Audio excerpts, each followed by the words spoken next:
આજે હસ્તી નથી પણ હસ્તીના યુટ્યુબ માટે આપણે બ્લોગ બનાવવાનો છે. આજે શનિવાર છે અને આજે આપણે બટેટાનું શાક બનાવવાનું છે. લગ્નમાં બને ને એવું બાયુ એને જ બનાવવાનું કે બાયુ મસાલો ઓછો નાખે એટલે આપણે બનાવવાનું છે. પણ આપણે થોડીક શું કહે ને મદદ તો લેવી પડે. નાની નાની ચમચી લઈ લીધી છે વરિયાળી, આપણે તીખા ધાણા આખા ને જીરું.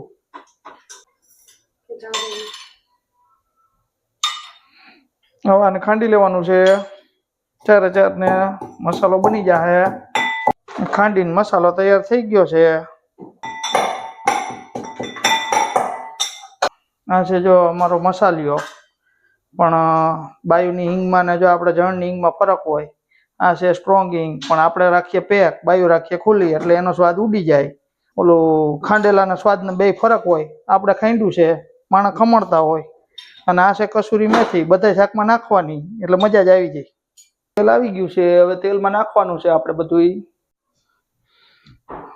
બટેટાના શાકમાં કાંઈ હોય નહીં, ડુંગળી લસણ કાંઈ ન નાખવાનું હોય. ખાલી જો આ તેલ આવી જાય એટલે જીરું રાઈ નાખી અને સીધો વઘાર કરવાનો હોય. પણ આટલી સિમ્પલ વસ્તુ હોય તોય આપણું શાક જ આપણે ભાવે. આ રાઈ નાખી, રાઈ માંડી ફૂટવા એટલે આપણે એમાં નાખી દેવાનો લીમડો. થોડોક લીમડો નાખી દીધો, માંડો ફૂટવા એટલે તરત થોડીક નાખી દેવાની હિંગ. આ હિંગ આપણી થોડીક સ્ટ્રોંગ છે. આદું નાખી દેવાનું અને પછી જે આપણે ગરમ મસાલો બનાવ્યો હતો આપણે એ નાખી દેવાનો. આ થઈ ગયું રેડી. થોડુંક થવા દેવાનું.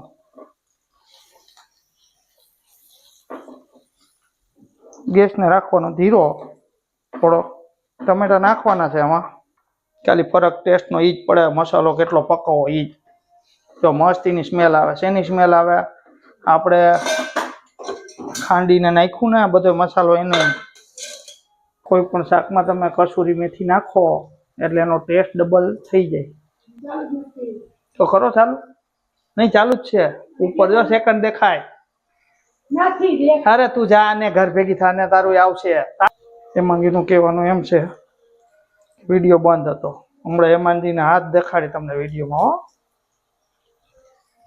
3 મરચાં આપણે ફાડી નાખ્યા છે. હવે આપણો મસાલો થઈ ગયો લાગે છે ભગવાનની દયાથી. હવે કાંઈ હોય નહીં આમાં. આમાં બટેટાને આપણે નાખી દેવાના હાથથી ને થોડાક સૂંધીને.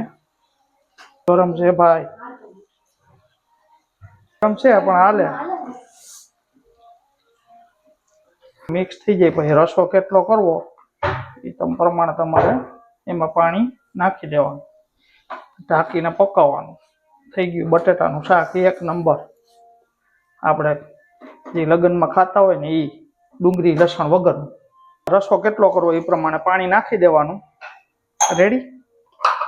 અને ગેસ કરી દેવાનો ફૂલ. હરખું આને મિક્સ કરી દેવાનું એટલે રેડી. તીખું ઓછું બનાવ્યું છે પણ મારો હાથ તીખામાં જાજો છે એટલે ઓછું બનાવવું તો મીડિયમ જ બની જાય છે. અને પૂરી એરી ખવાય. હજી જો તમને નજીકથી બતાવવું હવે બટેટાનું શાક જો રસાવાળું. હવે આ પાકશે અને પાકે પછી થઈ જાય એકદમ રેડી. અને પૂરી એરી ને કા રોટલી બે એરે ખવાય.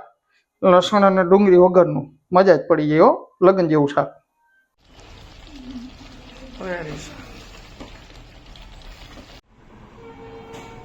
બની ગયું છે આપણું શાક રેડી.